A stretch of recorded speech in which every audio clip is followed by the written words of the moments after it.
Yo soy Diego Herrera, trabajo hace 7 años en Chasqui. Al día de hoy soy el empleado más antiguo y me he dedicado fundamentalmente al levantamiento de capital de la compañía.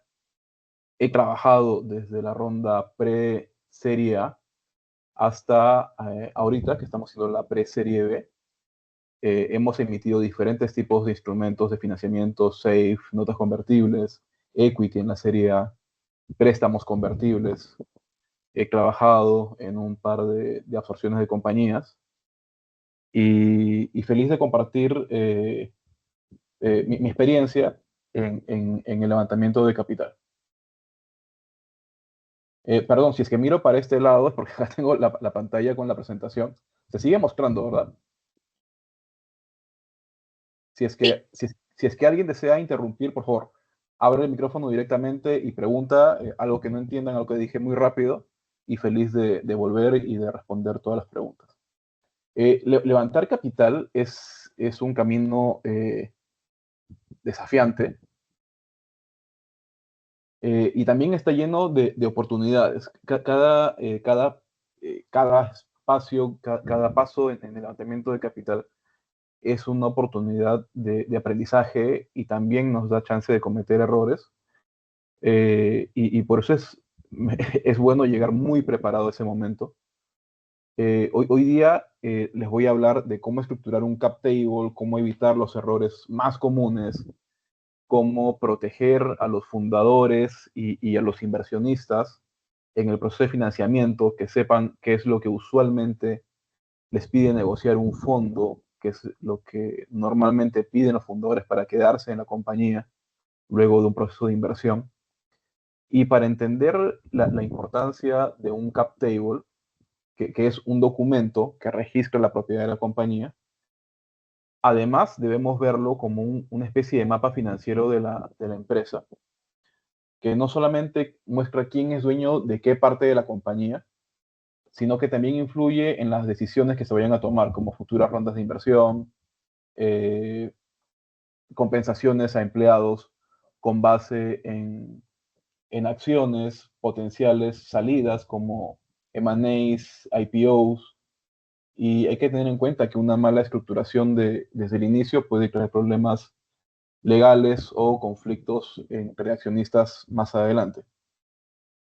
Antes de ir precisamente a lo que es un cap table, seguramente esto ya lo han visto en algún estado, es comentar el ciclo de financiamiento de una startup. En cada lámina trató de poner la fuente donde he sacado la información para que puedan ir a ella. Yo les dejo el documento en PDF. En el gráfico, la línea roja es el ciclo de vida de una startup. Déjenme poner el puntero láser. Esta línea es el ciclo de vida de la startup. Después de la ideación y el lanzamiento del MVP, viene una etapa que es el Valle de la Muerte. Es donde mueren muchas de las compañías que inician con una idea y quizás no llegan al mercado o le pasan otras cosas. En esa etapa, normalmente la etapa pre-semilla, semilla, uno recibe financiamiento de inversores ángeles, Friends and Family, capital de aceleradoras o inversión semillas de algún venture capital. A partir de la serie A, que ya es para la fase de crecimiento y expansión de una startup, uno empieza a recibir dinero de venture capital o venture debt o bancos, dependiendo del estadio y la configuración de la empresa. La serie A es importante porque es el primer momento en que una startup recibe a un inversor institucional, o sea, un fondo de inversión, gente profesional en inversión de capital de riesgo. Los tipos de financiamiento de una compañía, les había comentado, desde la etapa pre-semilla, la etapa semilla, etapas tempranas y etapas de crecimiento. Las startups pueden financiarse de diferentes maneras dependiendo de su etapa y de sus necesidades. Es importante comprender cada una de estas opciones para elegir la más adecuada en cada momento. La primera es la de Friends and Family, es triple F porque era Friends, Family and Fools, es la gente que confía en la idea, en la visión del emprendedor. Es capital de relativo fácil acceso, porque son por lo general la familia más cercana, pero puede generar conflictos personales si la startup no tiene éxito. O sea, si te gastas los ahorros de tus padres o de tus hermanos y no hay rendimiento, genera otro tipo de tensiones en nivel personal. Los inversores ángeles son individuos con alto patrimonio que invierten en startups en etapas tempranas, aportan, y es importante que no solamente aporten dinero, deben procurar de que sea gente que aporte mentoría, que aporte redes de contactos, que los haga llegar a potenciales clientes. Y también están las aceleradoras. Las aceleradoras, como Guaira o las universidades.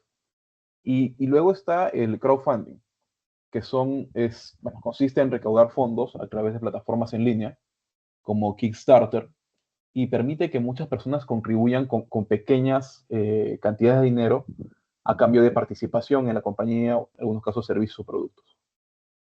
Y además es una forma efectiva de validar la idea en el mercado antes de pasar al escalamiento, porque si hay sensación de que la gente quiere invertir en la compañía, muy probablemente sea una idea que está resolviendo un problema real.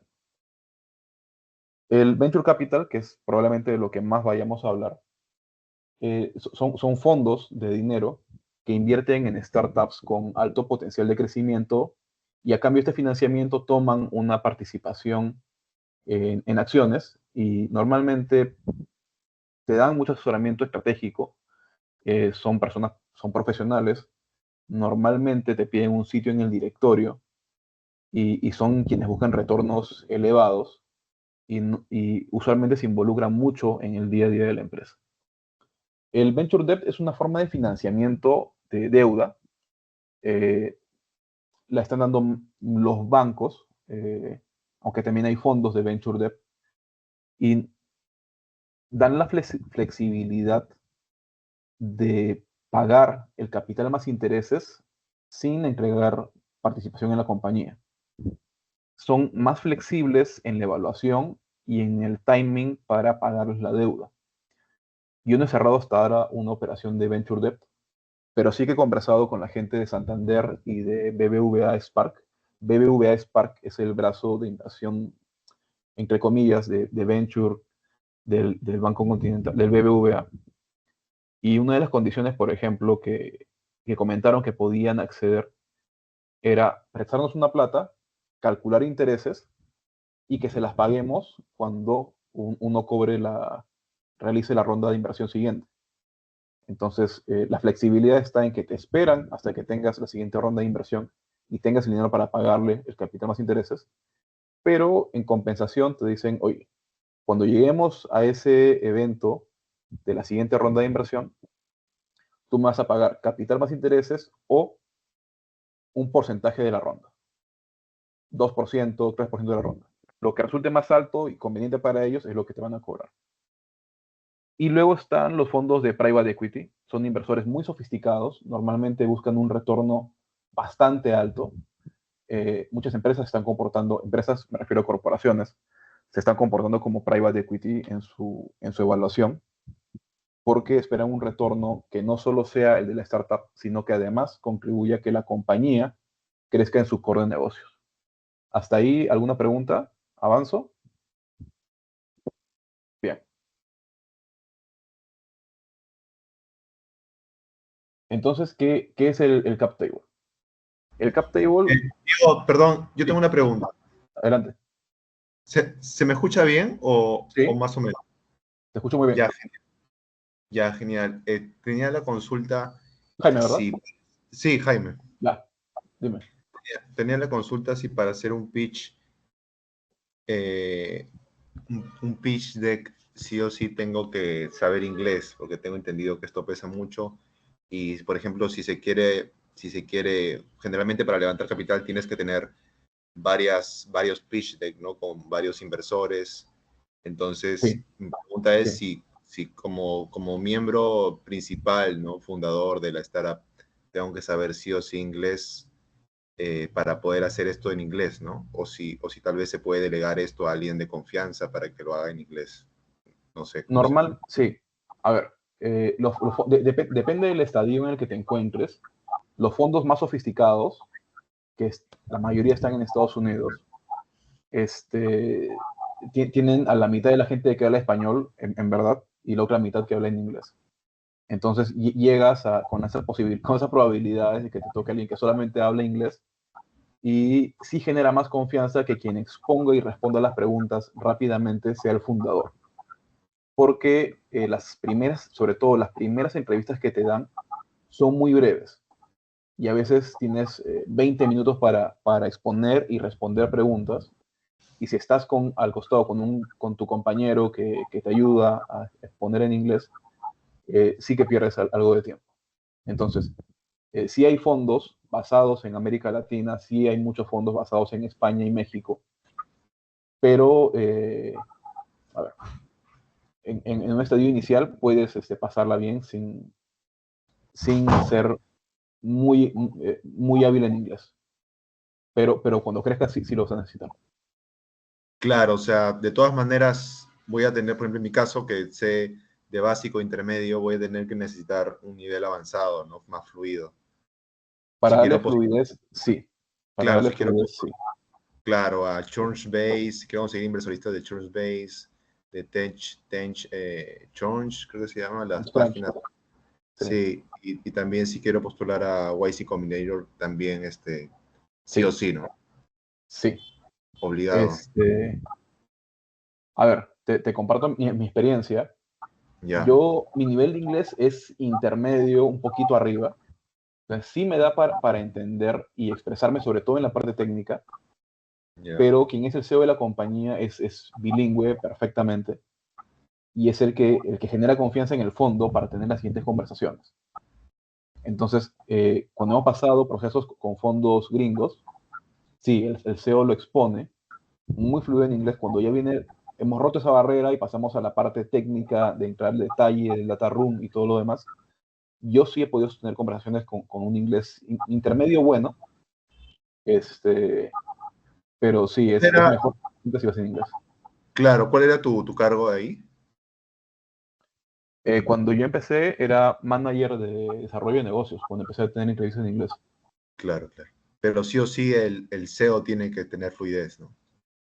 El CEO o alguno de sus socios. Claro. Sí, sobre todo para que responda rápido. Y claro, si es que Claro, normalmente las posiciones van de a dos. Entonces, claro. sí hay chance, pero si es que esperas la traducción, te demoras tiempo y en verdad son minutos. Sí, sí, sí, sí. O sea, de todas maneras tengo que llevar mis cursos de fluidez, de speaking en inglés, ¿no? Sí, sí, sí, sí. Intensivo, intensivo. Sobre, Ya, sobre está bien. todo porque hay un ratio, y yo no lo creía cuando empecé a trabajar en el levantamiento de plata. A mí me decían, bueno, por lo que leí, era que para lograr una inversión, o sea, para que un fondo te invierta, tenías que entrevistarte con 20. O sea, de 20, 19 te decían que no y uno te decía que sí. Cuando yo trabajé en el levantamiento de plata para Chasqui, para la Serie A, nos entrevistamos con cerca de 60 y cacho fondos y nos invirtieron dos. Entonces, A 68 fondos pidieron. o sea, nos entrevistamos con 62, 64 fondos, me parece. Ya. Y consiguieron de Eh, dos. y dos, o sea, el ratio de respuesta positiva es uno de cada 30, Claro, claro, claro. Generalmente en promedio, ¿no? De más o en menos. promedio, sí. Sí, sí. Ya. A ver, Buenas. nosotros íbamos a una industria bien específica. Hace 7 años no había la exposición que hay ahora para invertir en compañías peruanas. Pero sí, o sea, te enfrentas a muchos procesos de inversión, muchas entrevistas y muchas de ellas en inglés. Entonces, sí, estás a tiempo Buenas. de aprender. Sí, sí, sí. Estoy a tiempo. Ya, buenas, Diego. Gracias, ¿ah? Buen dato. No, feliz de responder. Si alguien más, si no me dicen y me interrumpen, por favor. Entonces, ¿qué es el cap table? El cap table en sí es un documento que registra la estructura de propiedad de la compañía, de la startup, y va a contener información clave sobre quiénes son los accionistas, cuánto poseen, cómo se distribuyen las acciones en el pasado y hacia el futuro. Eh, hay errores comunes, por ejemplo, no registrar correctamente la emisión de bonos, la emisión de acciones e instrumentos. Bueno, es el caso de ejemplo que está ahí a la derecha en el de Snapchat. Ahí están los links para que luego puedan leer la historia, es interesante. En Snapchat son dos socios conocidos públicamente, pero en la ideación eran tres. El tercero entiendo que no era un socio técnico y decidieron excluirlo en el reparto de acciones. Cuando la empresa crece y se hace interesante, el tercer socio que fue excluido volvió con una demanda. Y el cap table, él no estaba registrado, sin embargo tenía algún tipo de evidencias, y fue una demanda tan fuerte que tuvieron que llegar a un acuerdo extrajudicial y pagarle. Y bueno, no le dieron participación, pero llegaron a ese acuerdo. Entonces el cap table a veces parece una tontería cuando uno empieza el emprendimiento, pero sí que debe tener el reparto desde el inicio de las acciones. Otro error, no prever la dilución. Los fundadores van a pasar por lo menos 3 rondas de inversión antes de lograr una serie A en un volumen importante. Y en cada ronda, en la ronda seed, pre-seed y las que hayan antes de la serie A, es lo usual que se diluyan por ronda entre 15 y 20%. Eso no está escrito en piedra, es una negociación en lo que llegan con cada uno de su grupo de inversores. Entonces,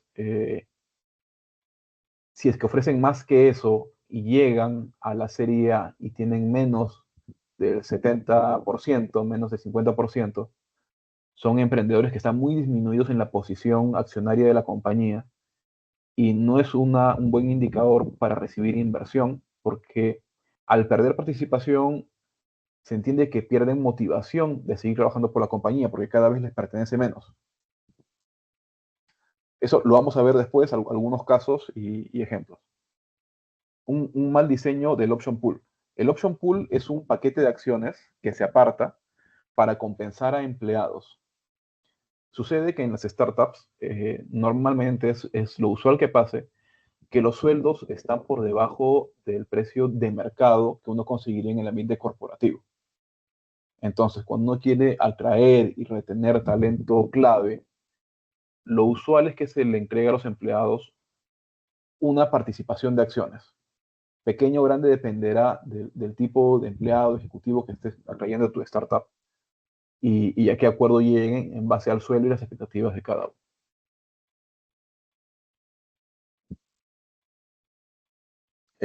Algunos errores de la, perdón, algunos errores más comunes en la estructura de startups. Aquí a la derecha en gris, para que lo lean después, está la descripción general, pero podemos ver aquí los ejemplos. ¿Alguien quiere comentar algo? No. A ver, el primer país de la izquierda es la distribución que yo les comentaba en la lámina anterior. ¿Qué pasa cuando los founders tienen menos del 70% antes de la ronda seed? Y esta de aquí son los otros inversores pequeños. Son founders que van a estar poco motivados a continuar esforzándose por la compañía porque tienen una participación muy menor cuando lleguen a la serie A. Entonces, un fondo de inversión no va a ver bien esto. Y una forma de solucionarlo es proponer de que los propios founders tengan un stock de acciones que puedan comprar en el tiempo.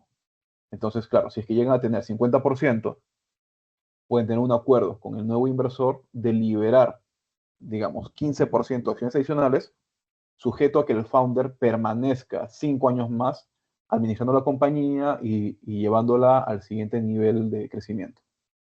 Entonces, si eso sucede, llegan a la serie A, tiene 15% más que ha ganado en esos 5 años y está mejor parado para recibir la inversión de un fondo. El siguiente caso es cuando un inversor posee la mayoría de participación en una compañía. Eso no le va a gustar a un fondo porque se va a dar cuenta de que quien está en posición de tomar decisiones estratégicas en la compañía es un inversor y no uno de los fundadores. ¿Cómo se puede arreglar esto? Es una negociación y uno podría acordar con un fondo muy grande o mediano grande, que compre una parte de este inversor. Que compre una parte de este inversor, que se haga una opción de compra para los fundadores y ese señor va a estar disminuido, entra un nuevo socio y el fundador crece en su participación. ¿Hasta ahí he sido claro? ¿Desean que vuelva sobre algunos anteriores? Tengo una pregunta. Adelante, Jaime. De ese último ejemplo, o Ajá, sea, más o menos sería, por ejemplo, si un inversor tiene un 30% de participación sí. y, y el fundador tiene, por ejemplo, un 50%, entonces ahí se ve mal, ¿no? Entonces, para corregir sería, por ejemplo, que el fundador de nuevo negocie este porcentaje con el inversor para obtener de nuevo un mejor porcentaje de participación o cómo sería. A ver, por partes. Primero, podrías acordar con este inversor que tú como fundador puedas adquirir un porcentaje adicional de la compañía que se libere luego de su inversión. Él tiene 50, tú tienes 30. ¿Se acuerdan que se libere, un ejemplo, 10% más? Ese señor ya va a tener, en vez de 50, va a tener 45. Los demás se van a disminuir también y van a liberar nuevas acciones que diluyen a todos en favor del fundador. Además, podrías acordar que el nuevo fondo compre parte de esta participación directamente a ese socio. Lo van a disminuir y el nuevo inversor tiene una participación importante. Pero tienes que acomodar las dos cosas. Pero eso sería si el inversor quiere, ¿no? Sí, Disminuir su... claro, es una negociación. Pero ¿qué Entonces, estaría ganando? Porque está perdiendo acciones y participación al final. o sea, no pierde acciones, las acciones son las mismas, pierde participación, porque las acciones son nuevas, se van a crear acciones. Ya, Sí, pierde participación, pero normalmente un fondo sofisticado va a entender que quien tiene que tener la participación mayoritaria es el equipo de fundadores. claro. El Entonces, inversionista, claro, claro. Podría entonces entender eso. o sea, normalmente lo entienden, ¿ya? Y claro, no es que les den 10% más de gratis al fundador. Dices, oye, yo te voy a dar 10% más, pero te tienes que dar 5 años más como administrador de la compañía, tienes que lograr estos hitos de negocio, llevar la facturación a tal, abrir 3 países más, hacer punto de equilibrio. O sea, son ese tipo de estímulos para que a todos les convenga. Porque si Ah, el ya. inversor se queda con 50% de una empresa que se va a quiebra, va a tener 50% de una empresa quebrada. Es más que tenga 45% de una empresa que está creciendo. ¿Sí ves? Claro. Igual lo ideal es no llegar a ese punto, ¿no? Sí, sí, sí. Por eso es importante setear Es- desde el inicio cómo va a ser tu cap table de cara a nuevas rondas. claro, mejor es ir avanzando con bootstrapping, ¿no? Que es inversión propia, ¿no? Sí, o sea, a ver, el primer financiamiento que te debe conseguir una empresa son las ventas. Entonces, siempre está el capital con el que tú empiezas, las ventas que vas a generar, ojalá las generes rápido para que puedas ir creciendo con eso. Fondos del Estado, fondos no reembolsables y cosas así, para que tengas una mejor posición al llegar a la búsqueda de capital. Sí, tengo una pregunta rapidita. ¿Qué Dime. entidades acá en el Perú te brindan fondos no reembolsables aparte de estar a Perú? Solamente el Estado. ¿Solamente ellos? Sí. Ya. Y es más o Hay, menos, es un monto más o menos también, ¿no? o sea, 65. creo que unos concursos, por ejemplo, entiendo que la Universidad de Lima, por lo que sea, no soy sponsor de nada, la Universidad de Lima tenía un concurso que era primeros pasos o mi primer paso, emprende un Lima. O sea, no me acuerdo, creo que te daba 5.000 soles. O sea, quizás estoy recordando mal el número y era un poco más, pero creo que el Emprende Perú, el Startup Perú, entrega 45.000 soles o algo así. Es Sí, lo para más startups considerable. 67.000, sí, pero, ajá, 67. Sí. sí, Sí, o sea, hace 10 años había un fondo que era participativo del Estado, pero el Estado ponía la mitad y una aceleradora, por ejemplo, Guaira en ese tiempo ya no existe, ponía la otra mitad, pero al final te invertían como $150,000, fue el equivalente en soles. Pero sí te pedían una participación en tu cap table. Pero era un montón de plata en un estado muy inicial. Era lo más fuerte que había, ya no hay. O sea, ahorita hay emprendimientos dinámicos, creo que es el siguiente fondo del Estado, pero este era mucho más grande. ¿Participaban de tu compañía? Sí, pero con una participación muy, muy acotada. Acá. Está bien, profe. Muchas Bueno, gracias. y en otros países, ¿no? O sea, en Chile Sí, está lo de Corfo, en Uruguay hay un programa, no recuerdo el nombre, pero hay otro. Entonces, sí, por investigar. bacán. En España sí que hay un montón, ¿no? Entonces, pero con condiciones bien diferentes. Te piden estar establecido allá, que al menos uno de los fundadores viva allá, cosas así. Pero sí, Bacán. Gracias, Diego. no descuida.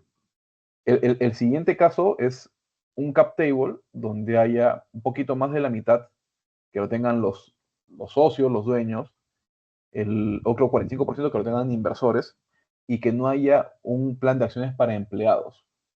Cuando uno va profesionalizando las compañías, es normal de que el gerente general o alguien del C-level ya no sean los socios fundadores. Se puede profesionalizar y contratar a un CEO profesional, a un gerente de marketing profesional, a un gerente de finanzas muy profesional.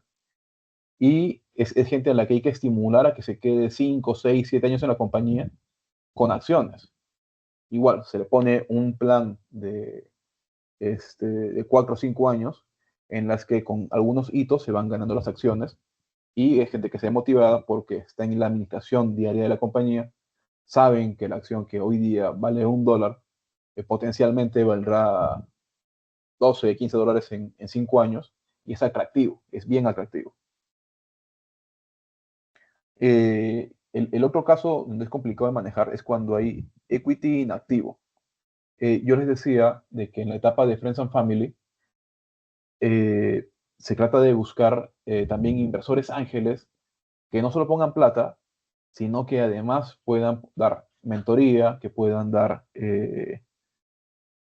acercamiento comercial, redes de contactos, porque normalmente los Friends and Family y los ángeles, los inversores ángeles, terminan tomando una participación importante de la empresa, porque es cuando la compañía tiene una evaluación muy bajita, entonces toda la plata vale muchísimo.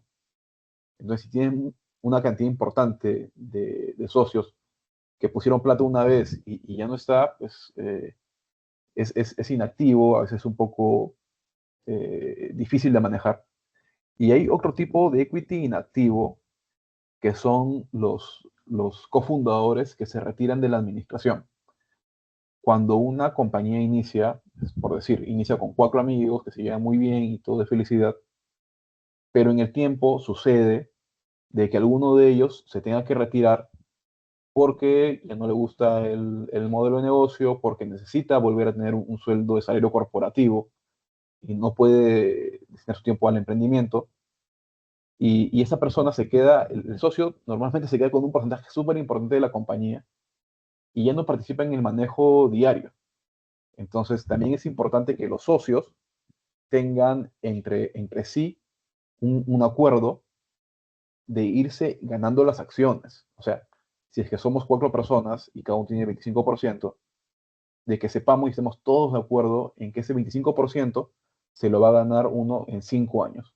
Entonces, es 5% cada año hasta llegar al 25%, y si es que alguno de ellos se retira en el segundo año, amigo, te vas con 10% y el otro 15% retorna a la compañía, se reparte entre los demás socios, se usa para levantar plata, se usa para dárselo a los empleados. Me avisan si algo no queda claro. El Diego, otro caso, consulta, sí. Adelante, y se Angelo. puede generar una, digamos, una matriz que sea global y de ahí que pueda tener acciones digamos, regionales, un crecimiento así por regiones.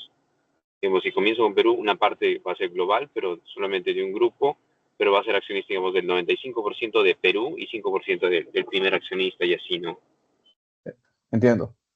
En principio no, porque la que genera valor es la compañía holding. Entonces, si tú me das acciones a mí, me tienes que dar de la compañía que genera valor, que es la holding. Porque si tú me dices, oye, tú vas a ganar acciones solamente de Perú, porque tú trabajas en Perú, una startup podría cerrar un país, y es muy usual que una startup cierre operaciones puntualmente en algún país, por razones ajenas a la gestión del empleado o del socio. Entonces, en verdad nadie va a aceptar de que le des parte de sus acciones de una empresa en, en- de un país específico. Todos te van a pedir, cualquier profesional, cualquier fondo de inversión te va a pedir siempre que sean acciones de la holding. Y normalmente la holding es la que está en Estados Unidos, en Islas Vírgenes, en Inglaterra. Eso para responder tu pregunta, Angelo. Ah, ok, bueno, entiendo. Lo siguiente es cuando tienes un cap table con muchísimos inversores. Cuando empiezas a recolectar tickets pequeños de inversión y empiezas a entregar porcentajes pequeños de tu compañía, ya les digo, yo he visto cap tables con más de 60 accionistas. Es una locura. Se puede arreglar con pactos, con acuerdos, sobre todo en las votaciones. Porque cuando venga un fondo a invertirte y te va a exigir que seas ordenado en la toma de decisiones, en los acuerdos, en los consensos de directorio, se va a encontrar con que tienes un mar de accionistas y luego lograr los acuerdos es difícil. Entonces, ¿cómo se arregla este escenario? Primero, teniendo mayorías calificadas y supermayorías. Hola, Analí. ¿Qué pasa? De que las decisiones más usuales se deben tomar con la aprobación del 50% más uno de los socios. No tienes que ir a buscar a la totalidad. Para casos más específicos, más delicados, debes ir a buscar al 66% de los accionistas. Y para asuntos capitales, buscas a la supermayoría, que son 95%, me parece. Bueno, eso depende de cada compañía. Entonces, además, puedes dar un peso específico al voto de los founders, por ejemplo, para que no tengas que lidiar necesariamente con todos tus accionistas. Entonces, basta que consigas el voto de 3 founders más 30% de los socios y puedes avanzar con una aprobación. ¿Alguna pregunta? Si no, continúo. Bien. Entonces, hay una parte importante que es la estructuración de la compañía. Hay algunos asuntos que son, vaya, esto sí lo saben muy bien los abogados y tienen que estar acompañados por un buen abogado cuando constituyan sus sociedades, porque cada decisión respecto a la estructura de capital impacta muy fuerte en el futuro de la empresa. Por ejemplo, el número de acciones y su valor nominal.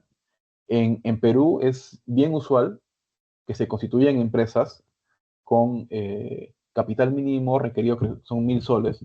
Entonces, el notario de oficio te pone 1.000 acciones a un sol cada una, está tu capital social. En Estados Unidos no es una regla, pero no te ven serio si es que tu compañía no tiene, me parece, 1.000.000 de acciones. ¿Por qué? Porque en algún momento tienes que dividir acciones, asignar las acciones para empleados, asignar las acciones que vas a entregarle a un fondo, hacer varias operaciones. Y si tú llegas con 1.000 acciones y lo tienes que separar el 15%, oye, son 150 acciones. Y si luego sigo dividiendo y sigo dividiendo, se hace muy difícil porque ya probablemente llegues a decimales. Entonces, un número estándar en Estados Unidos para dar seriedad es 1.000.000 de acciones y el precio de la acción allí sí va en decimales, pero al cuarto dígito y cosas así. Otro punto importante es la clase de acciones y los derechos asociados. Las empresas normalmente tienen dos tipos de acciones, acciones comunes y preferentes y clase A y clase B. Las acciones comunes y preferentes eh, normalmente tienen precios diferentes cuando salen a negociación. Hasta la serie A probablemente no se van a preocupar de eso.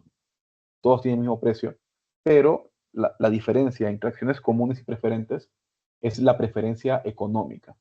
¿Qué significa esto? Las acciones preferentes tienen una preferencia en lo económico en algunos eventos de liquidez. Por ejemplo, la quiebra es un ejemplo típico. Cuando una empresa quiebra, y es algo que sucede todos los días, quienes cobran, a quien se le paga primero es al Estado, a los empleados, a los proveedores, y con lo que quede se le paga a los accionistas. Dentro del grupo de accionistas, quienes van a recibir su plata primero son los accionistas de la clase preferente y luego los de la clase común. Entonces, los de la clase común normalmente son los fundadores, son los que tienen un poder de voto diferente al de la clase preferente. La clase preferente tiene preferencia al recibir su plata, los comunes tienen preferencia en las votaciones, pero se adecua de acuerdo al pacto de accionistas que tiene cada empresa. Que sí, otra diferencia en lo económico es que las preferentes, cuando una empresa paga dividendos, o sea, cuando paga las ganancias por acción, el dividendo de la clase preferente es un poquito o muy superior a los de la clase común. Las acciones que cotizan en bolsa sí están bien diferenciadas en eso. La clase A y la clase B se puede hacer en las clases comunes o preferentes. Normalmente se les asigna un poder diferente de votación para que el equipo fundador sea el que retiene las decisiones de la compañía. Entonces, el caso de Google, ellos tenían dos clases de acciones, A y B. La clase A, perdón, tenían un voto por cada acción, pero la clase B tenía 10 votos por cada acción y los fundadores se quedaron con las acciones clase B y son los que definían las votaciones para el futuro estratégico de la compañía. Y bueno, los documentos son los que van a gobernar los acuerdos que se hayan escrito antes. ¿Sobre esto alguna cuestión? No. Bien. O sea, en este caso, Larry Page y Sergey tenían más acciones en clase B. Tenían, o sea, no sé exactamente cuántas tenían, pero sus acciones votaban por 10 veces una acción de la clase A. Entonces, pudieron tener menos, Claro, pero claro. tenían mayor poder de votación. La cosa es que con esta partición, con esta proporción, ellos hicieron cálculos para tener un mayor porcentaje, ¿no? Mayor porcentaje en la votación, claro. En la votación, ¿cuánto es lo recomendable que se debe tener los fundadores al final de todas las series? ¿Cuál es el rango que deberían tener en acciones? O sea, después de la serie A, después Después de la de serie todas las series. Después de todas las series. A, a partir de la serie A no te podría decir porque no he visto los documentos en detalle. Tendría que haberlos visto para poder comentar. Pero sí te digo que hasta la serie A se estila de que el equipo fundador tenga el 40%. Entonces, Ya. después de eso, lo que pasa es que después de la serie A, uno tiende a profesionalizar la empresa. Entonces, hasta la serie A, el socio fundador es el CEO, es gerente general, es contador, es practicante y es mensajero. El otro socio también hace de todo, pero ya cuando tienes una inversión importante y haces una empresa profesional, probablemente te des cuenta de que tu compañero con el que formaste la empresa ya no es el mejor gerente de marketing y puedes crear un gerente de marketing que tome el puesto y esa Claro. persona salga de la administración. Entonces, es normal de que el socio se diluya y ya no tenga una participación importante. Pero ¿sabes? Es el estado de cada compañía. Ya. Y al final de la serie B, serie C, el fundador se queda con 10%, sí. Podría ser. Ahí sí no lo sé. Entonces ya, si tiene al final un 10%, ¿cómo es que aún mantiene las decisiones de la empresa si todos No, los es que demás? en ese caso ya no mantiene elecciones de la empresa. Ah, ya, o sea, mientras más vaya avanzando, menos control va a tener sobre la empresa. Sí, claro. Entonces, o sea, en el caso de Google, por ejemplo, decían, oye, vamos a mantener el poder de decisión en los dos socios, porque tienen la clase B que da votación. O sea, fue la estrategia que definieron. Claro, en Y este probablemente caso, sí. claro, quieren mantener el 50% más uno para tener la decisión final, ¿no? O probablemente cercano, ¿no? Y saben de que algunos inversores son muy cercanos a ellos y Claro. van a votar en el mismo sentido. Ah, buenazo, entiendo. ¿Eh? Ya, bajamos. Entonces, a ver, normalmente uno no entrega, o sea, hay otro órgano de dirección que es el directorio. Entonces, está la junta de accionistas, está el directorio y luego está la plana gerencial.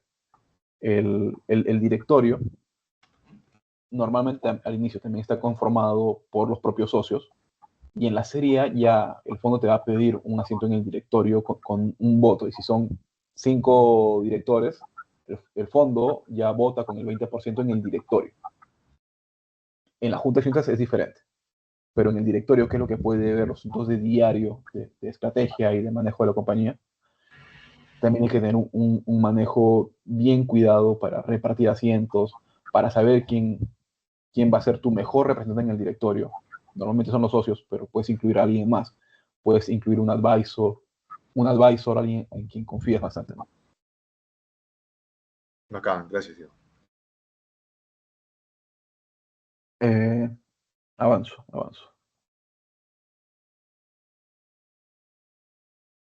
Entonces, llegamos al momento en que se empiezan a discutir algunas cosas y son los mecanismos de protección. Va a haber mecanismos de protección tanto para inversores como para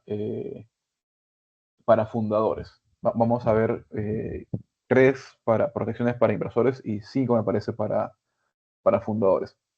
La cláusula antidilución es la más habitual, está casi por defecto en los documentos de inversión y es una protección que se le da a los inversionistas en caso de que una empresa emita nuevas acciones con un precio por debajo del que le dieron a él.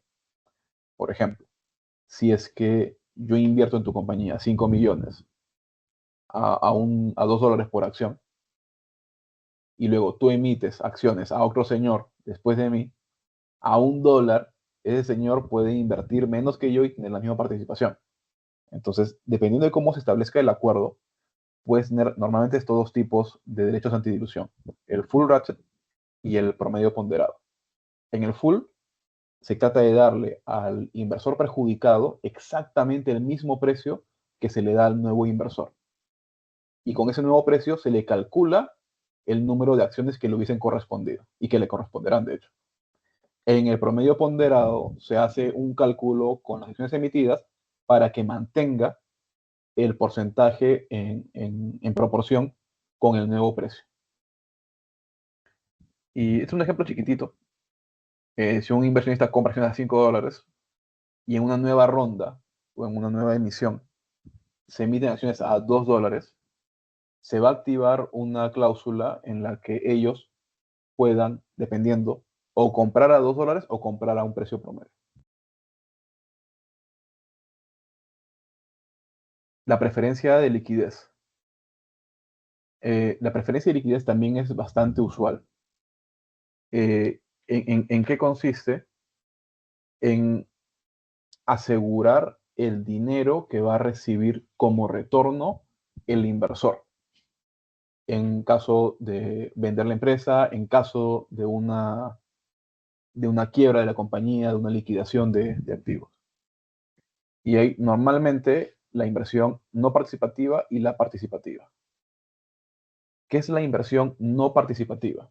Es cuando el inversor recupera exactamente el monto que invirtió, nada más. Entonces, vamos a ver aquí a la derecha el caso. Digamos de que un fondo había invertido 5 millones por el 20% de una startup. Si esta startup se vende en 10 millones, normalmente le hubiese correspondido el 20% de los 10 millones, o sea, 2 millones. Hubiese recibido 2 millones habiendo él invertido 5, hubiese perdido plata, ¿sí? Pero si él tenía una preferencia de una vez, el inversionista hubiese recibido sus 5 millones, tal cual invirtió, sin generar pérdida. Y de la venta de la compañía iban a quedar 5 millones para que se reparta el otro 80% de socios. ¿Ese ejemplo fue claro? ¿Desean que lo repita?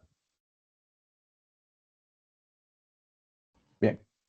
Sí, no se entendió muy bien. ¿No se entendió? No, yo no lo entendí muy bien. Nada, tranqui. A ver, de repente hago un ejemplo.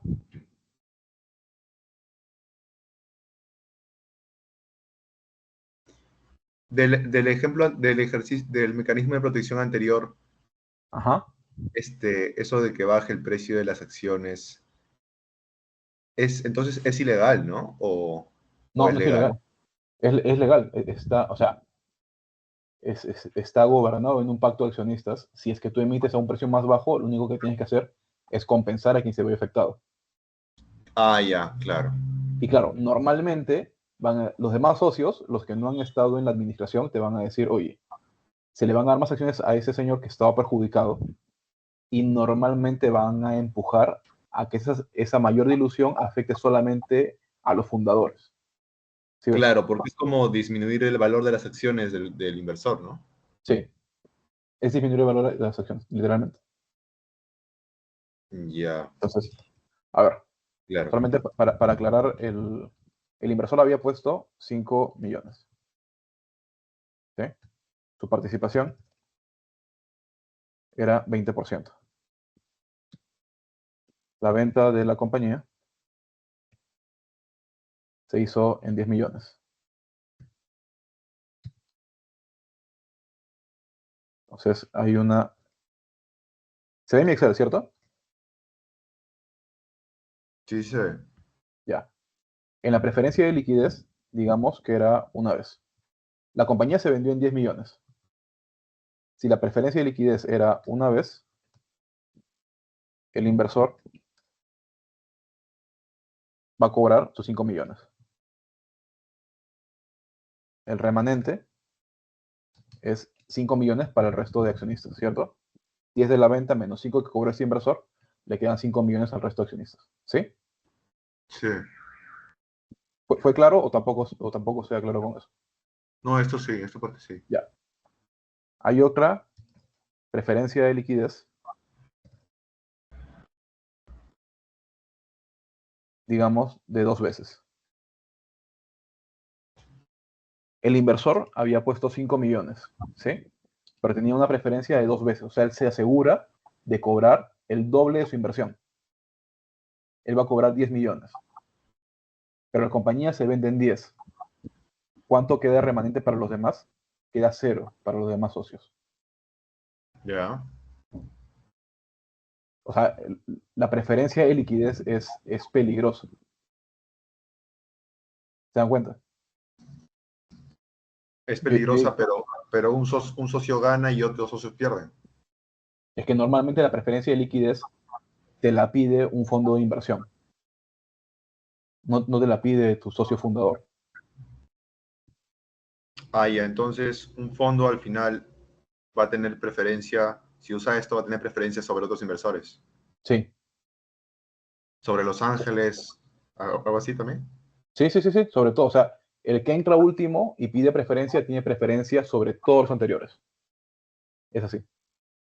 El fondo. El fondo que lo negocie, no se lo tienes que dar. O sea, Ya, o sea, como fundador debo evitar estas preferencias de liquidez. sí, pero ¿qué Ya. pasa? A ver, yo acabo de ver hace un mes, sí, hace un mes, he visto un cap table de una compañía mexicana, una startup mexicana, que dio 3.5 veces de preferencia a su inversor y está por vender su compañía. Ese inversor se va a llevar toda la venta de la compañía y a los socios fundadores les va a quedar nada. O sea, es súper peligroso porque el fondo entró en una etapa temprana, negoció muy duro, porque era una compañía que estaba muy ajustada de plata, se dieron la preferencia sin llegar que llegarían a este momento en estas condiciones. Es algo pues para pensarlo mucho. ¿Eh? Es un buen negocio. Estuvo mal, muy mal negociado. Preferencia de liquidez. Ah, buenas. Y la otra es la preferencia participativa. Quiere decir, como en el primer caso, ellos cobran sus 5 millones de la venta y queda un remanente de 5 millones para el resto de accionistas. De los 5 millones, ellos vuelven a cobrar su 20%. ¿Hago el ejemplo o esto fue más claro?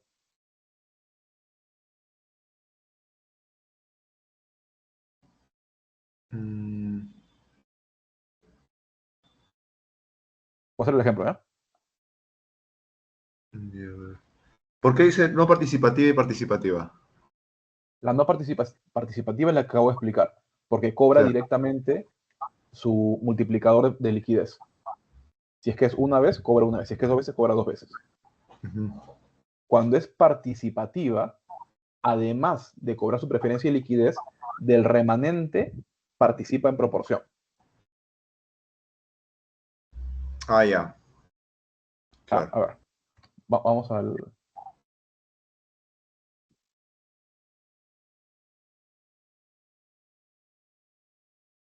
Voy a hacer acá la preferencia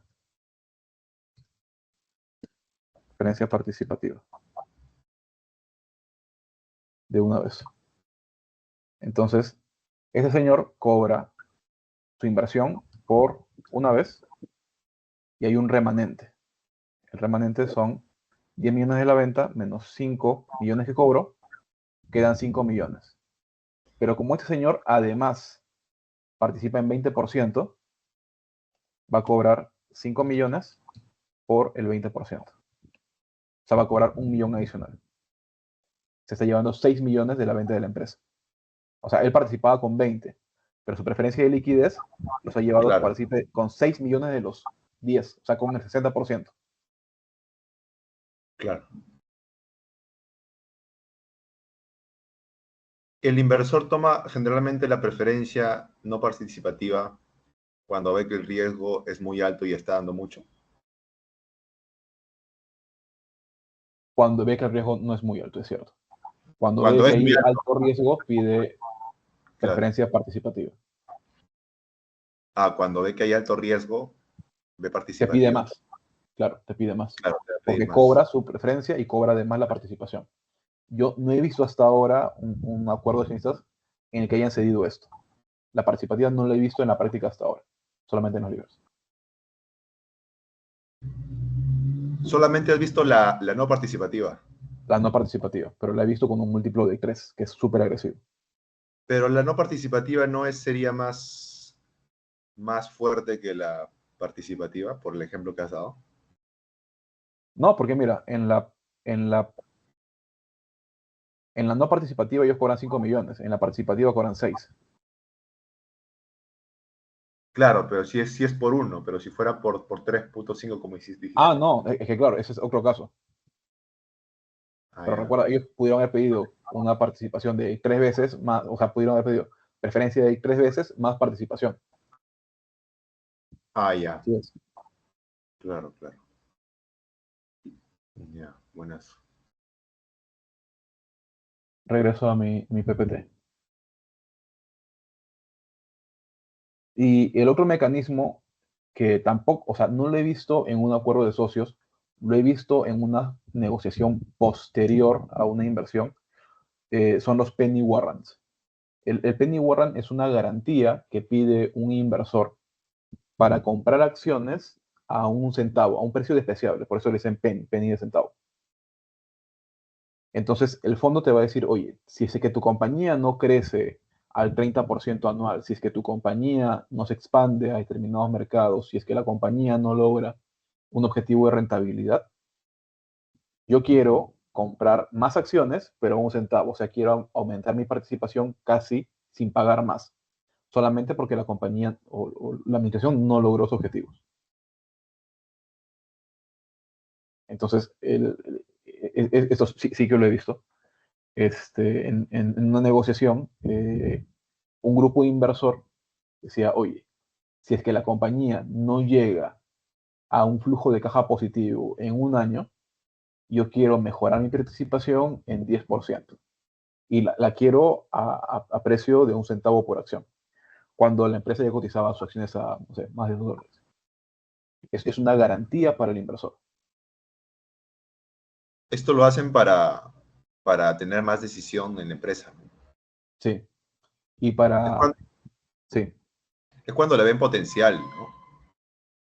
Es cuando le ven potencial, pero saben de que tiene algunos problemas, que todas las compañías tienen problemas, Claro, pero claro. cuando saben de que es lograble. Hay cierto esfuerzo por hacer, hay mucho trabajo por realizar, pero sí, es lograble. Ay, ay, ay. Claro, está interesante este acá. O sea, es un enredo documentarlo, porque normalmente te piden, lo que pasa es que los cap tables no son sencillitos. Yo he visto cap tables con 60 accionistas, dos clases de acciones y 5 o 6 rondas abiertas. Entonces, no es fácil de negociar cuando la empresa ya es compleja. Y normalmente esto te lo piden cuando una empresa ya ha llegado a cierto nivel de complejidad. Entonces, que sí, se puede hacer, se puede orquestar, tienes que buscarte un buen abogado, pero quizás te metas en más problemas si es que lo ofreces. O sea, esperas a que te lo pidan y ahí lo negocias, ¿no? Esto también te pueden pedir al comienzo en una serie A Yo cuando... he visto que lo Sí, piden después de una serie A. después. ¿Y por qué O sea, después? yo he visto que lo piden después, porque esto es muy sofisticado. Entonces, cuando llegas a negociaciones muy sofisticadas, donde te piden objetivos hasta la serie A, es normal que las startups estén quemando dinero, porque para eso necesitan el fondo de inversión. Pero después tienes que tener un crecimiento acelerado y tienes que ser rentable. O Entonces, sea, ahí es donde se ponen muy quisquillosos al momento de poner los hitos de negocio. o sea, te lo piden después de una serie A porque ven tus resultados no son como los que esperaban. ¿Algo así? Sí, sí, o porque quieren ponerte presión y generar mejores resultados. Claro, claro, después de una serie A. También puede, bueno, también te lo podrían pedir al comienzo, aunque difícil al comienzo, ¿no? Es Pero difícil que lo pidan al comienzo, o sea, sí, sí es difícil. eh, a ver, participé en una negociación donde modificamos el esquema de penny warrant porque un inversor estaba pidiendo una participación, una liquidez de casi 4 veces. Era súper agresivo y planteamos un ejercicio donde esta persona, que ahora ya es inversor de la compañía, está dentro del poder de decisión, nos ayude a generarle mejor mercado, mejor valuación a esa startup, y a cambio de eso le podíamos dar acciones con cierto descuento, con un descuento importante. Entonces, no era exactamente un penny warrant, fue una combinación, una modificación más o menos para poder alcanzarlo. Mm, entiendo, entiendo. Si alguien más, Acá. si tenemos preguntas, vamos.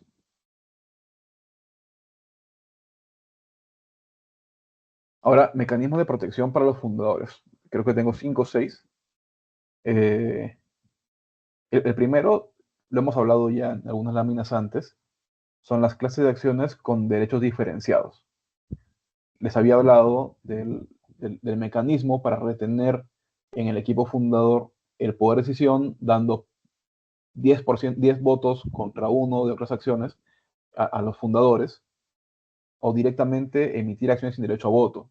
Por ejemplo, cuando se emiten acciones para empleados, es normal que esas acciones no tengan derecho a voto, porque los empleados están 2 años en la compañía, luego migran, como es el camino normal de un profesional, y ya no están involucrados en la compañía como antes. Las cláusulas de vesting para fundadores. El vesting es un mecanismo que protege a la empresa en caso de que un fundador o un socio que no sea fundador, un empleado, salga de la compañía y no se lleve capital prematuramente.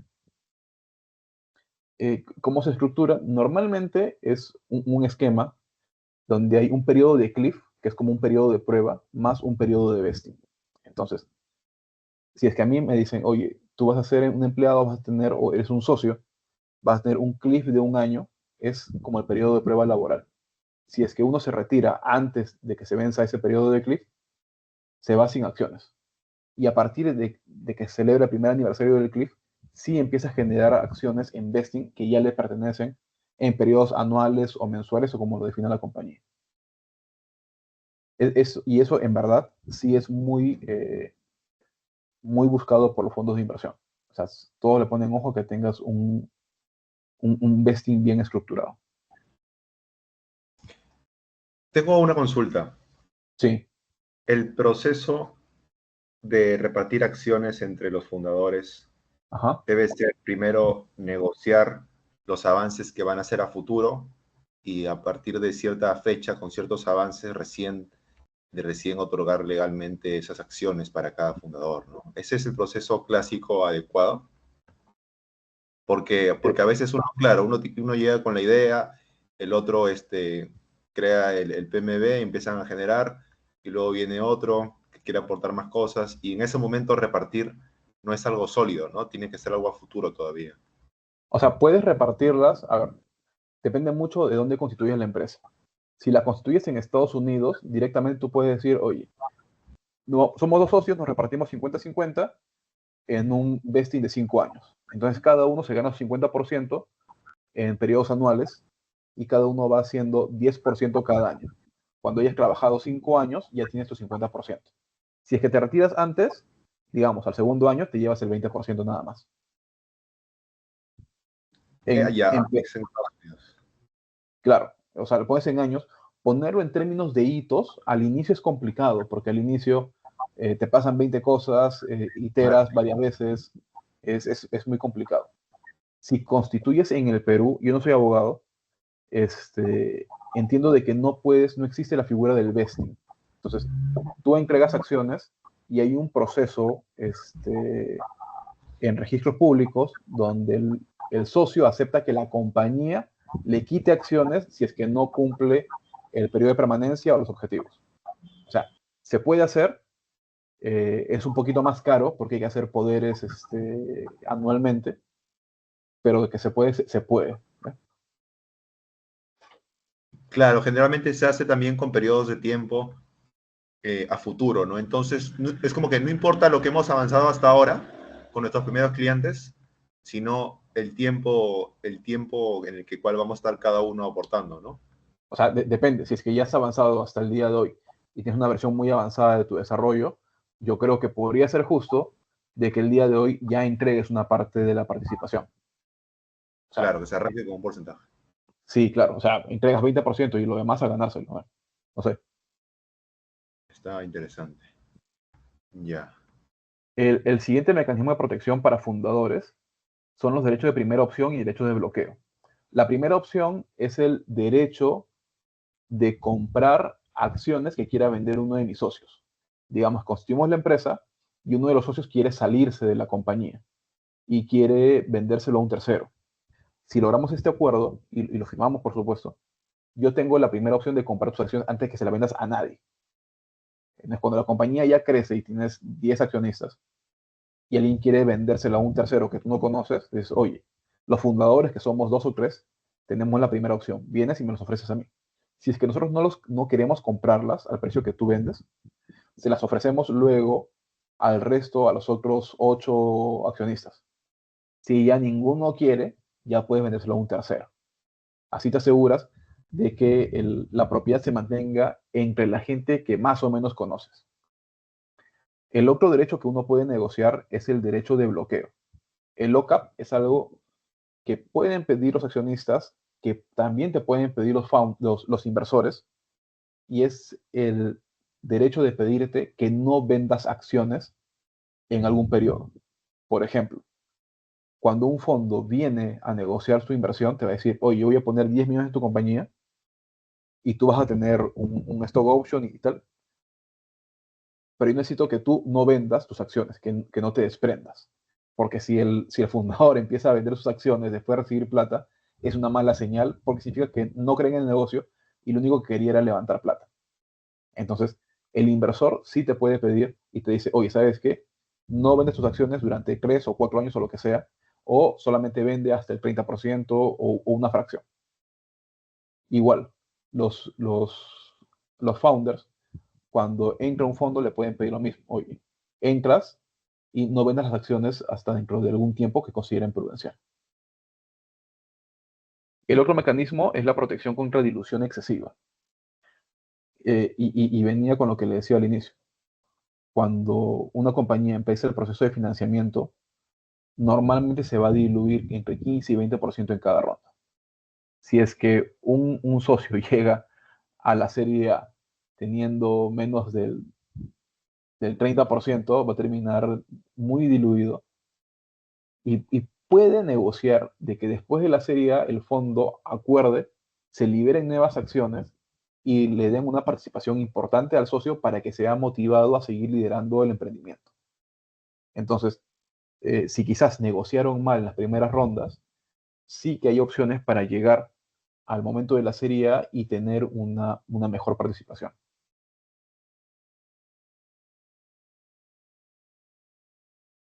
Cláusulas de control y cláusulas de veto. Va de ambos lados. Los fundadores pueden negociar vetar con su voto del equipo fundador nada más, aunque sean un grupo de 30%, vetar algunas operaciones. Por ejemplo, vender la compañía. Si es que viene el fondo de inversión que ahora participa con el 50 o 60% y dice, oye, quiero vender esta compañía, los fundadores pueden negociar un derecho de veto y decir, oye, yo con este voto anulo la posibilidad de que vendas la compañía y nosotros seguimos administrando. Y la de mayorías calificadas, que se les he explicado antes, en la que los fundadores pueden pedir de que ciertas acciones sean aprobadas solamente con mayoría calificada. Esto es cuando el fondo tiene 30% y puede conseguir, por llegar al 51 raspando, la mayoría calificada es tener más del 66%, más de los 2/3 de la votación. ¿Y en qué se diferencia este del anterior, de una opción del anterior? Lo que te decía antes era los poderes de votación. Entonces, para las asambleas ordinarias, tú puedes tener, y decía, ¿no? Las acciones clase B tienen 10 votos por acción y la clase A tiene un voto por acción. Para asambleas ordinarias. Pero la mayoría calificada se hace normalmente para acciones muy específicas. Venta de la compañía, para aprobar diluciones. Son situaciones bien particulares. Okay.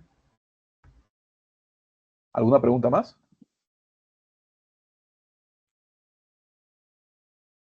Bueno, voy por la mitad, así que mejor aceleramos un poco.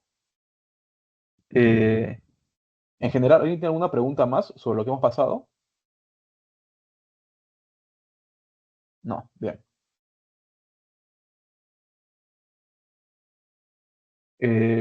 A ver, cuando uno empieza a levantar dinero y se va por la ronda seed, tiene que empezar a pensar cuál es la evaluación de la compañía. Y hay dos momentos. O sea, cuando uno valúa la compañía antes de recibir la inversión y después de recibir la inversión. Por ejemplo, si es que una compañía tiene una evaluación acordada de 4 millones y recibe 1 millón de inversión, la evaluación post-money, o sea, la inversión después de recibir el dinero, es de 4 más 1, 5 millones. Entonces, quien invirtió 1 millón tiene 1 millón de 5 que vale la compañía, tiene el 20%. ¿Eso es claro? Espero que sí. Bien.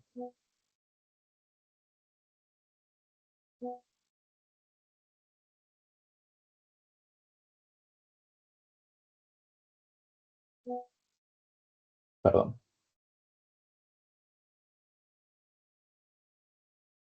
En la Serie A. La Serie A es el evento importante. Yo les decía de que es el momento donde entra un inversor institucional.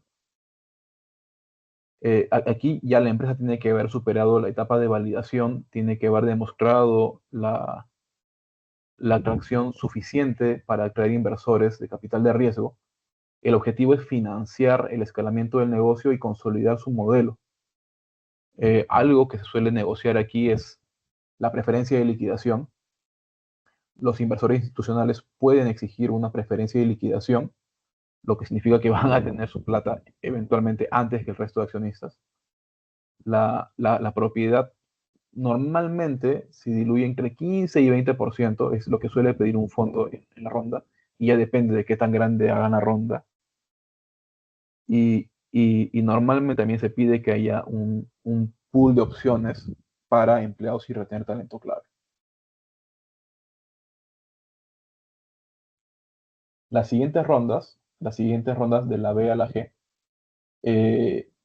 a ver, es muy probable que la busquen las empresas cuando tienen que escalar operaciones, tienen que expandirse a nuevos mercados, deban consolidar su posición en el mercado. Por supuesto, trae mayor dilución y tiene términos ya bastante complejos. Normalmente es aquí donde se van a pedir acciones, clases de acciones diferentes, con votaciones diferentes, con derechos diferentes. Y las preferencias de liquidez que se exigieron en la serie A aquí van a ser acumulativas. Normalmente el inversor en la serie B y en adelante va a tratar de negociar los términos más favorables para ellos.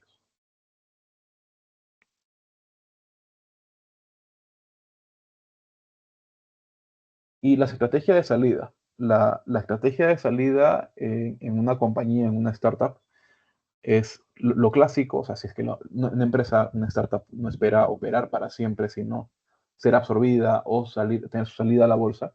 La absorción es un proceso de merchant acquisition, un M&A, y el IPO es la oferta pública inicial. O sea, la oferta pública es la salida a bolsa.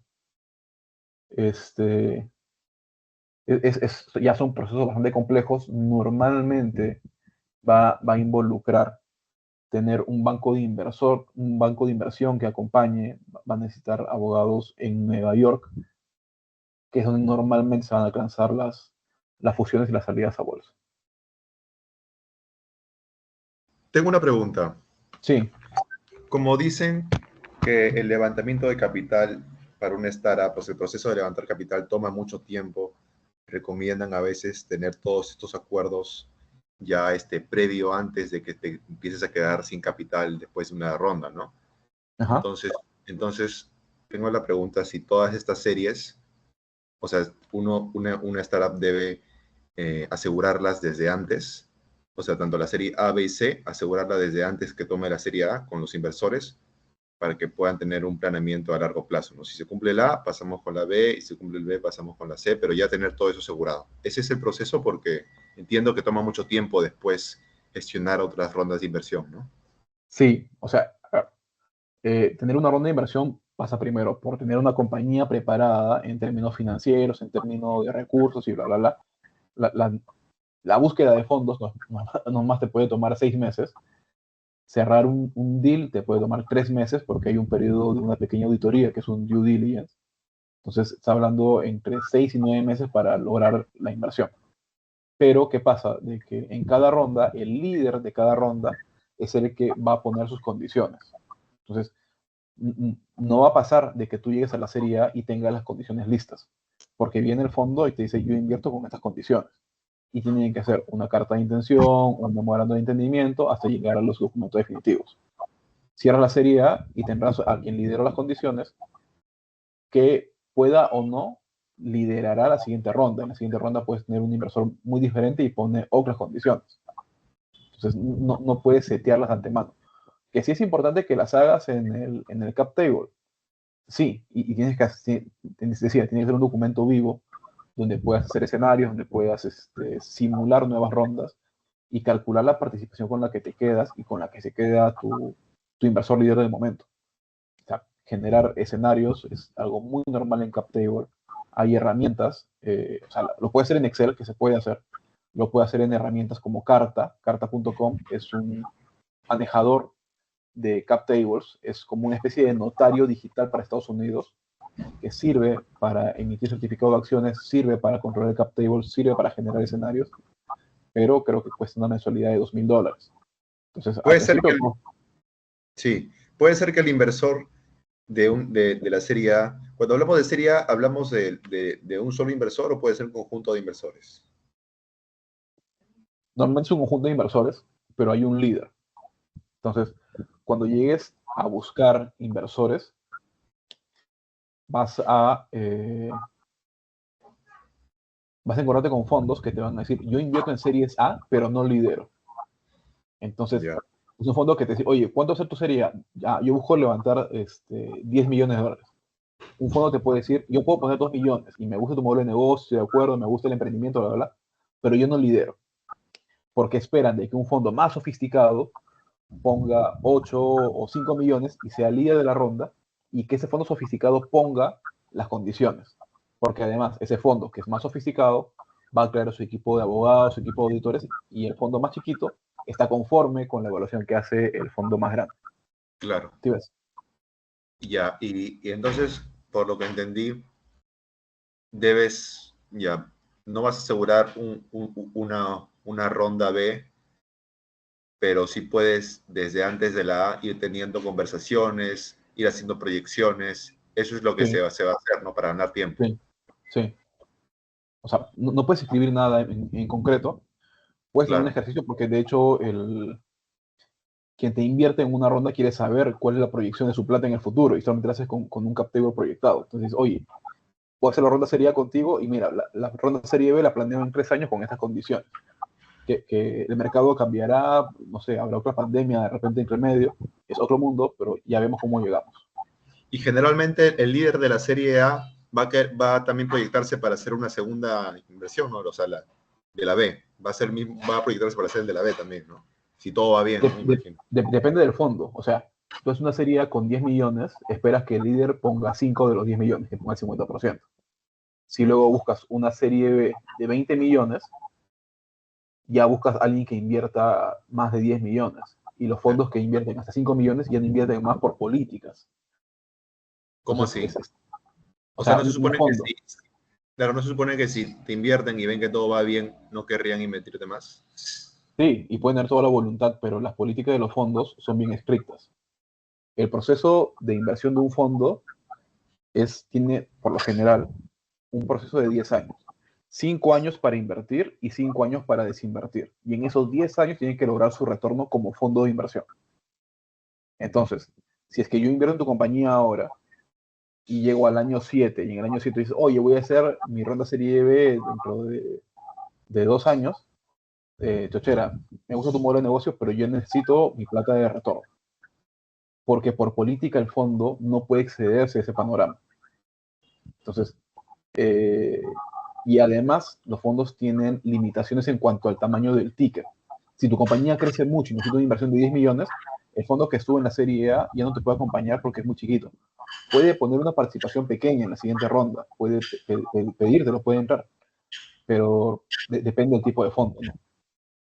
O sea, entiendo. O sea, generalmente no van a ser los mismos fondos conforme avance y van a tener que ser más sofisticados, ¿no? Porque se van a requerir Siempre, cantidades siempre. iguales o mayores, ¿no? Por lo general siempre es más. Ah, ya entiendo. Interesante esos datos. No cambio, gracias. No, feliz, feliz de responder. Esto es lo que tengo yo en cuanto a la parte teórica. Podemos hacer un ejercicio práctico chiquitito rápidamente si es que aún tienen tiempo. Yo pensaba cerrar esto a las 8, pero si aún tienen tiempo, hago un ejercicio rápido.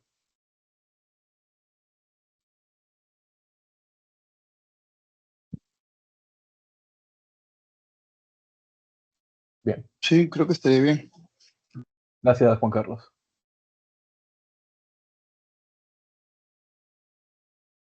Déjame abrir otra pantalla.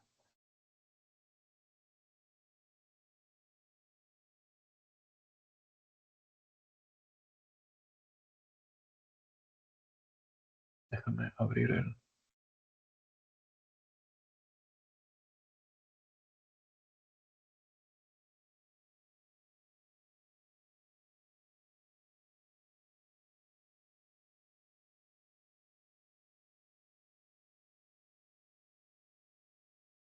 Bueno, perdí las notas, pero lo tengo casi de memoria. Entonces, ¿están viendo ahora un Excel con colores? ¿Sí? Sí, sí se ve. Bien. Voy desarrollando el caso y lo voy haciendo en Excel. Me detienen en cuanto no se entienda algo. Si digo algo muy rápido, me lo dicen rápido, por favor. En un cap table, lo normal es que se vea esto así. En horizontal se van a ver las etapas de inversión, la fundación, la ronda semilla, la serie A y las subsecuentes. Y luego valores claves como la evaluación pre-money, el cash levantado, la evaluación post-money y el price per share. Esto es el precio por acción. Esto es un dato.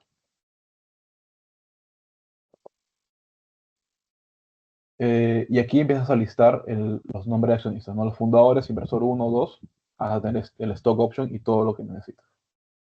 Para este ejemplo, vamos a decir de que los inversores no ponen cash, dicen que su compañía vale 1 millón y tienen, setean el precio por acción de 0,10 dólares, o sea, 10 centavos de dólar. Como es un valor asumido, las acciones van a hacer una división directa, van a ser 1 millón entre 0,1, me va a decir de que el equipo de fundadores tiene 10.000 acciones, que en este momento es el 100% de la compañía. En la ronda SIT, vamos a decir de que ellos levantan 1 millón. Si su valor, la valoración pre-money es 4 millones, su valoración post-money va a ser la suma. ¿Sí? La compañía vale 5 millones post-money. ¿Cómo calculo el precio de la acción? El precio de la acción se calcula dividiendo la valoración pre-money de la compañía entre el número de acciones existentes antes de la inversión, o sea, entre 10 millones de acciones. Aquí por millón.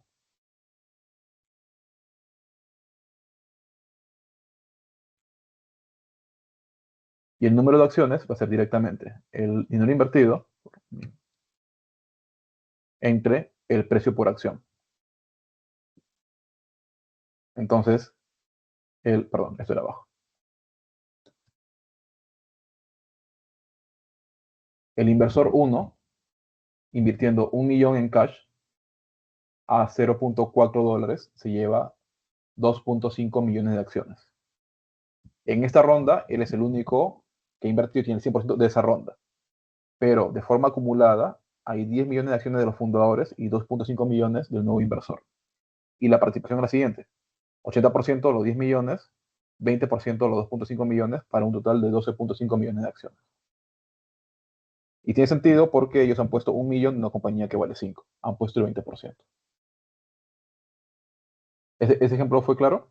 Es un ejemplo solamente de matemáticas. Sí, ya está claro. Perfecto.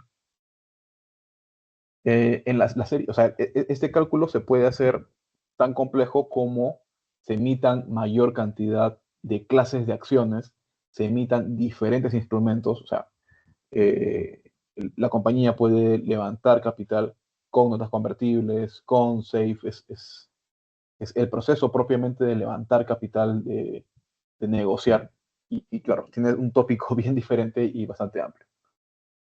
Entonces, digamos de que la compañía llega a la serie A y ahora la compañía tiene un pre-money, digamos, de 10 millones y recibe un cash de 3 millones. El nuevo valor de la compañía es 10 más 3. Esto vale la compañía post-money en la serie A. ¿Cómo se calcula el valor de la acción? Otra vez, el valor pre-money, el valor de la compañía antes de la inversión, entre el número de acciones que existían antes de la inversión. O sea, entre 12,5 millones. Esto por 1 millón. Este es el precio de la acción, 0,8 dólares.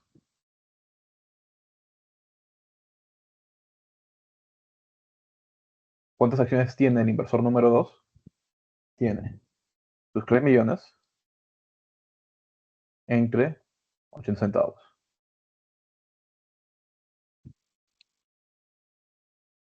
En esta ronda, él tiene el 100% solamente de la ronda, pero acumuladamente están las 10 millones de acciones de los accionistas, los 2,5 millones del inversor 1 y los 3,750 de este nuevo inversor. Y así se compone, ¿no? 55%, 13%, 20%. ¿Podría ser más complejo si es que hacen un stock option? Sí. ¿Cómo han llegado a la serie A y no tienen un stock option? Podrían calcularlo en ese momento y tendría que ser un acuerdo con los inversores y pueden llegar a un monto. Aquí había puesto 10%. Estaba puesto aquí, perdón. si es que llegan a un acuerdo, lo normal es que llegando a una serie A se tenga aproximadamente el 5% de acciones para empleados. No es que sea una regla, pero es algo que se suele tener en ese momento. Probablemente en momentos SIT se tenga un 15, 18% de acciones para empleados. Entonces, si es que quieren calcular el número de acciones, si van a liberar el 10%, es sumar las acciones que tienen los demás entre 90% por 10%, para calcular solamente el 10% de remanente. Y son las acciones que quedarían para empleados. Bien, esto es lo que tenía para compartirles el día de hoy. Yo feliz de responder preguntas.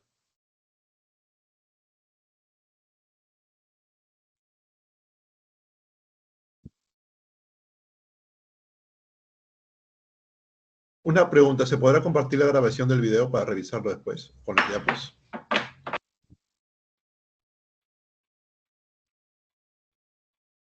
Sí, Diego, y también, por favor, el Excel, ¿no? Como una plantilla para poder tenerlo Sí, como claro, ayuda yo de te lo memoria. envío a Milagros o a Alejandra. Sí, Diego, ¿me compartes lo que es el Excel? Y yo se los hago llegar a los chicos. Y la grabación sí se va a subir como todos los talleres que hemos dado, chicos. Súper. Bueno, el tiempo en verdad se ha vencido. Feliz de responder preguntas si es que luego se les ocurre algo, un correo, un mensaje. Y feliz, si es que hay algo que no sé, puedo averiguar y responder. Pero muchas gracias por apartar tiempo para esta reunión. Diego, muchas Gracias. gracias por todo, Diego, lo máximo. No, descuida. Sí, gracias, Diego, por tu tiempo, ¿no? Por compartir esta experiencia y por brindarnos una visión más clara de sobre el ecosistema financiero en los startups financieros. Bueno, chicos, ha sido un placer compartir este espacio con ustedes y aprender más sobre el levantamiento de capital, ¿no? Y las estrategias de crecimiento en los startups. Los invito a registrar su asistencia y finalmente los animo a seguir participando de estos espacios y aplicar lo aprendido y sobre todo a seguir impulsando sus ideas y emprendimientos.